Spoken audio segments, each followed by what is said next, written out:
Baik, Assalamualaikum warahmatullahi wabarakatuh. Selamat malam semuanya, selamat malam Bu Yunita.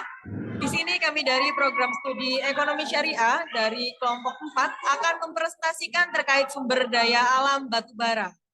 Next. Kemudian di sini ada anggota dari kelompok kami. Yang pertama dipersilahkan. Saya Anggita Risma Putri Ramadhani. Saran. Saya Nurul Jana. Saya Wulan Nuraini. Saya Sheila Widya Pitaloka. Baik, next.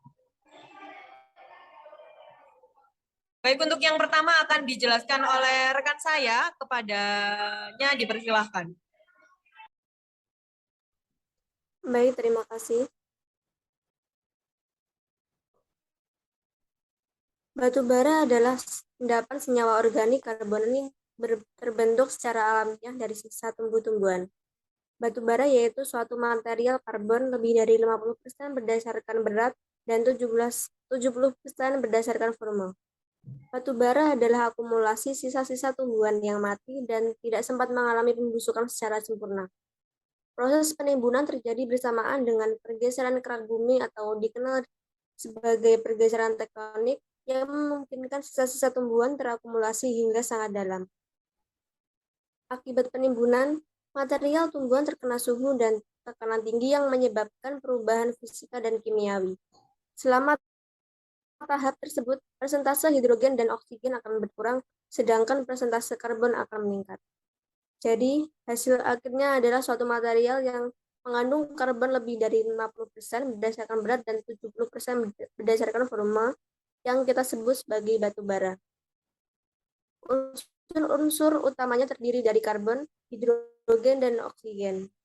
Batu bara memiliki sifat fisika dan kimia yang kompleks yang dapat ditemui dalam berbagai bentuk.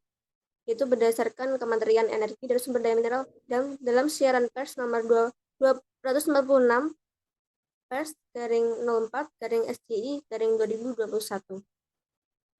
Next.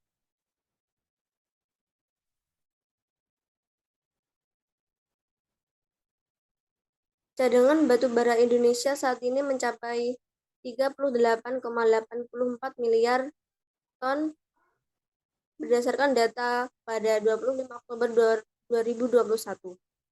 Dan total cadangan batu bara dunia sebesar 1,074 miliar ton dan menempatkan Indonesia di posisi nomor 7 sebagai negara dengan cadangan batu bara terbesar di dunia.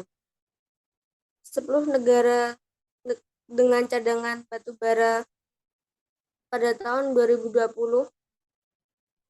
yaitu yang pertama yang terbesar yaitu Amerika Serikat, Rusia, Australia, Cina, India, Jerman, Indonesia, Ukraina, Polandia, dan Kazakhstan. Pada tahun 2020, Ditjen Minerba mencatat terdapat total 1,226 izin aktif dengan total wilayah sekitar 4,8 juta hektar yang tersebar di Pulau Kalimantan, Sumatera, Sulawesi, dan Papua. Next.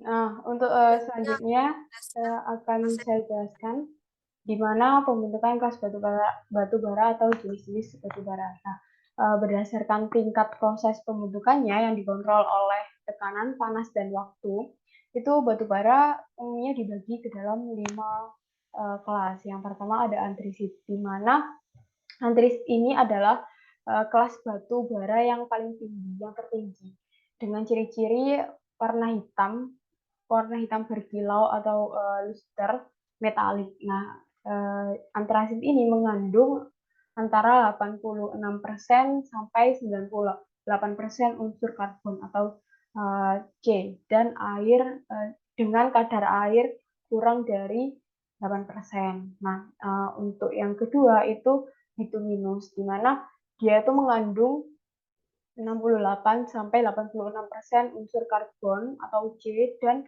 kadar air dari beratnya kelas batu dengan kadar air 8 sampai 10%. Nah, dari beratnya ini, kelas batu bara yang paling banyak ditambang di Australia itu bituminus. Nah, yang selanjutnya itu subbituminus, di mana mengandung sedikit karbon dan banyak air.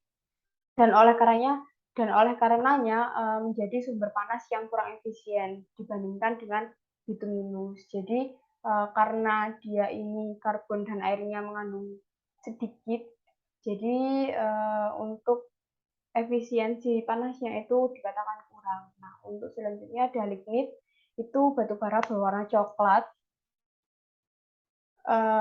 Dia ini memiliki unsur tekstur yang agak lunak, di mana dia itu mengandung air 35 sampai 75% dari beratnya. Nah, untuk yang terakhir itu gambut, dia ini berpori, di mana dia itu memiliki kadar air di atas 75% serta nilai kalori yang paling rendah. Jadi untuk kelas pembentukan batu bara itu yang paling tinggi itu antrasit dan yang paling terakhir itu gambut. Nah, untuk selanjutnya akan dijelaskan oleh rekan saya. Waktu dan tempat dipersilakan. Baik, terima kasih Anggita. Di sini saya akan menjelaskan tentang sumber daya alam batu bara untuk kehidupan manusia. Nah, batu bara sendiri untuk kehidupan manusia itu sangat membantu sekali ya. Yang pertama, sebagai tenaga pembangkit listrik, yaitu di Indonesia ada 237 PLTU di Indonesia. Kemudian nomor 2 sebagai bahan bakar bentuk cair, seperti kayak yang bisa dilihat yaitu di Indonesia itu ada pabrik batu bara cair atau coal liquid section yang berada di Sumatera Selatan. Kemudian yaitu yang ketiga gas alam yang berupa hidrogen dan solar. Kemudian keempat sebagai bahan pembersih yaitu menghasilkan fenol dan naftalen.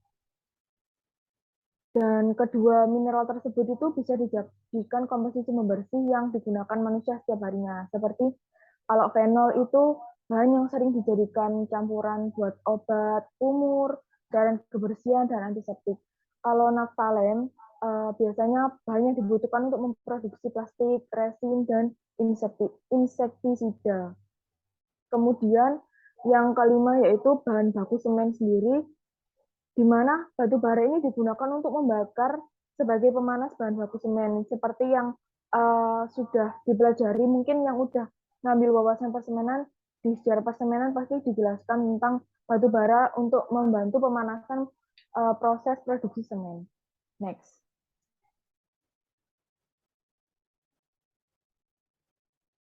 Kemudian batu bara di Indonesia sendiri, yang paling besar itu, yang pertama batu bara di pertambangan emas, Papua Barat, Sorong.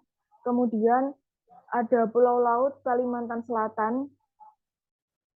Kemudian ada di Tanjung Enim, Sumatera Selatan. Kemudian untuk yang di Sumatera Selatan ini tuh miliknya PT Buma, yaitu PT Batubara Bukit Asam Persero Tbk, di mana PT Buma ini juga merupakan salah satu perusahaan di bawah naungan BUMN. Jadi PT Buma ini tuh menghasilkan batu bara mencapai 1.500 sampai 1.700 ton. Sehingga jika dikalkulasikan perharinya itu dapat sekitar 400 ton batu bara. Kemudian yang keempat ada tambang migas di Blok Rokan dan Cepu. Kemudian Sumbawa dan NTB ini penghasil emas. Next.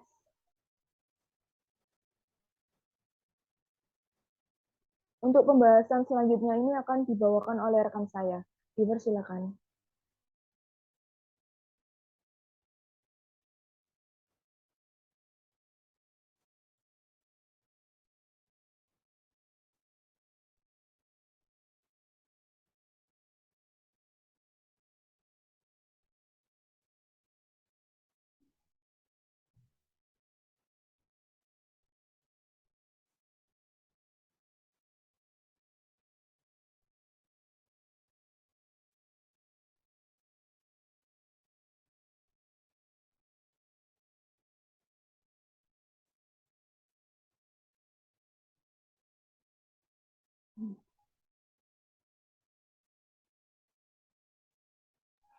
Halo, apakah suara saya terdengar? Terdengar, Nurul. Halo, Ya, terdengar. apakah suara saya terdengar? Terdengar dengan jelas. Oke.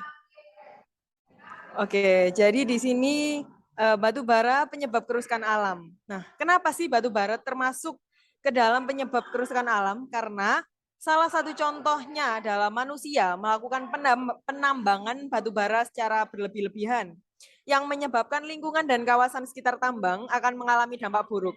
Nah, kalau di sini bisa kita lihat ya bahwasanya penambangan batu bara yang secara berlebihan ini dapat menyebabkan lingkungan dan kawasan sekitar tambang mengalami dampak aspek buruk. Salah satu contohnya adalah karena penambang biasanya itu menggunakan bahan peledak untuk mencari batu bara. Kemudian kadang juga para penambang itu melakukan hal-hal yang dapat mencemari, sangat mencemari lingkungan karena cairan-cairan atau zat-zat kimia yang terkandung dalam batu bara ini semuanya kan akan memuai keluar. Jadi akan mencemari tanah itu sendiri. Seperti itu. Next.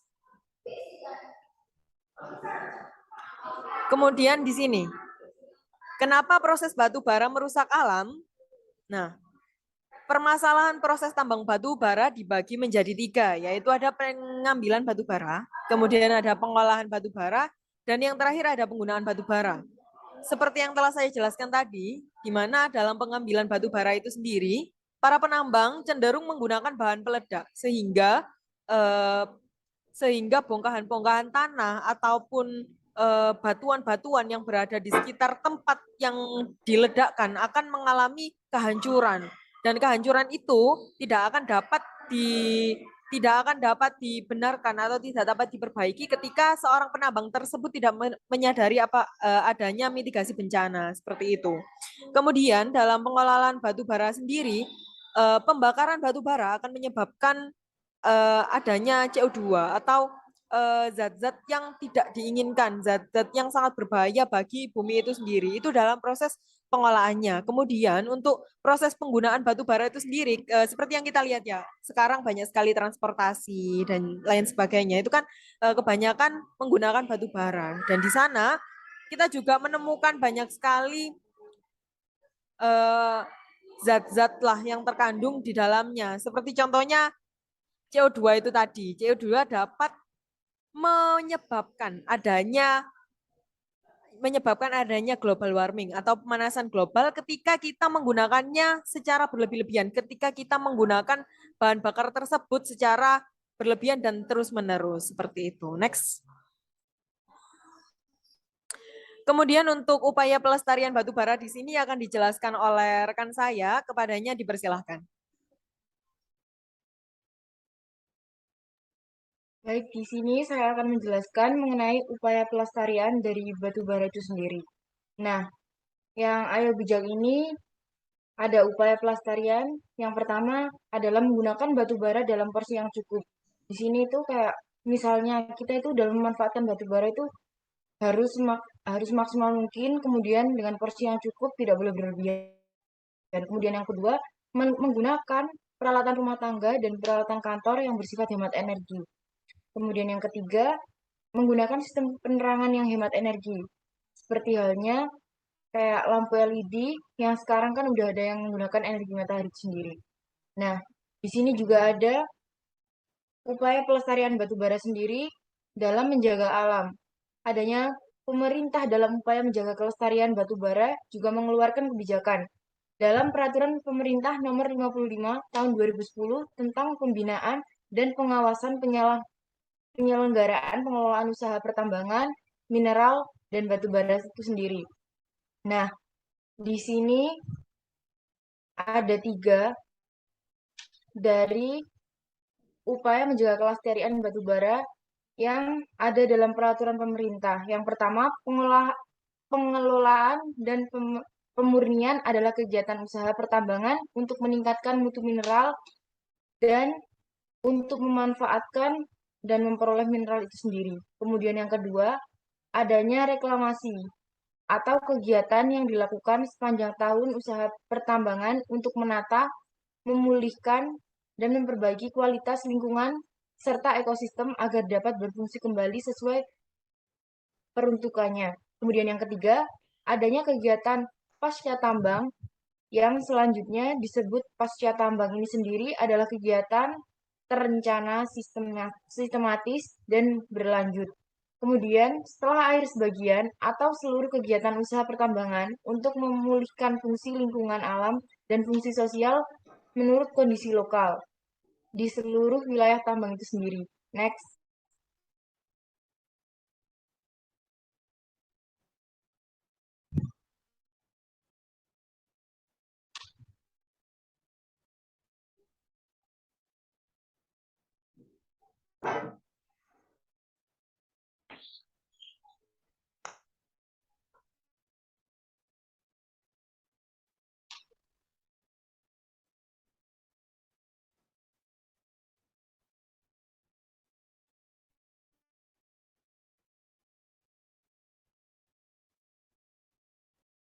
Mungkin bisa saya bantu untuk menjelaskan tentang kesimpulannya.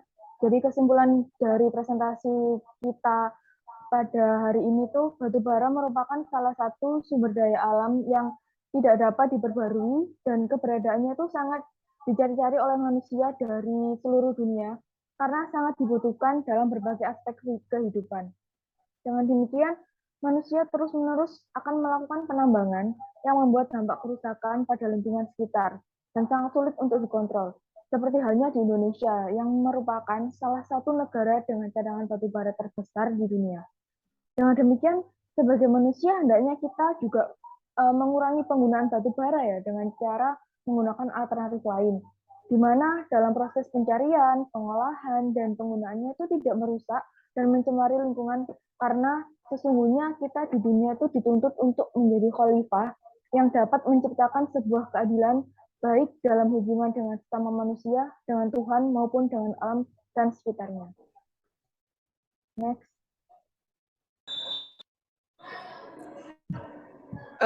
Sebelumnya izin menambahkan untuk kesimpulan, boleh di slide ke sebelumnya.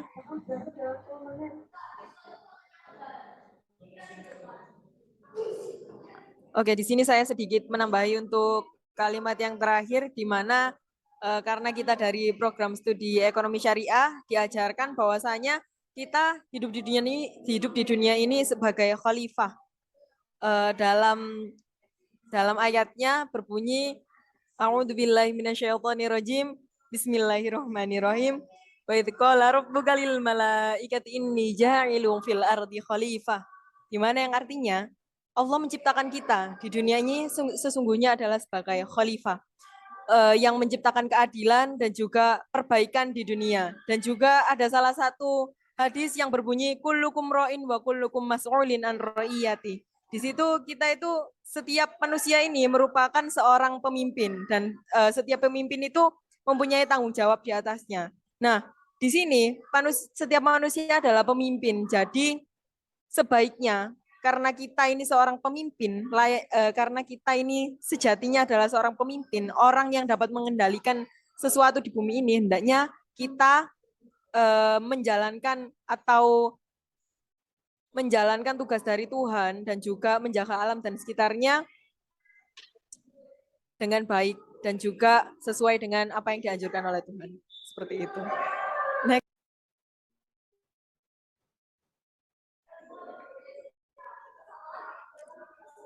Baik, sekian presentasi dari kami. Mohon maaf apabila ada kesalahan perkataan ataupun perbuatan. Saya Nurul Jana dan juga teman-teman sekalian undur diri. Mohon maaf apabila ada kesalahan dalam perkataan maupun perbuatan. Nun wal qalami wa mayasturun. Wassalamualaikum warahmatullahi wabarakatuh.